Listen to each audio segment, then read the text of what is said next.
ថាមួយមកដល់ចំពោះជាតិសាសនាព្រះមហាក្សត្រពីរបញ្ញាការពាររដ្ឋធម្មនុញ្ញនៃព្រះរាជាណាចក្រកម្ពុជាបីពីនិច្ចកាលលើកកម្ពស់ស្មារតីរៀនសូត្រគោរពវិន័យផ្ទៃក្នុងនិងគោរពច្បាប់លក្ខន្តិកៈទូទៅរបស់កងទ័ពពលខេមរៈភូមិន្ទយកចំណេះដឹងដែលបានរៀនសូត្រប្រែក្លាយជាការអនុវត្តដោយហ៊ានធ្វើពលកម្មគ្រប់បែបយ៉ាង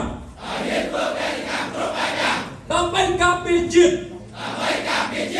ការពារប្រជាជនសម្រេចបានយ៉ាងត្រជាក់ត្រចង់បាននៅមានកិច្ចសូមសច្ចា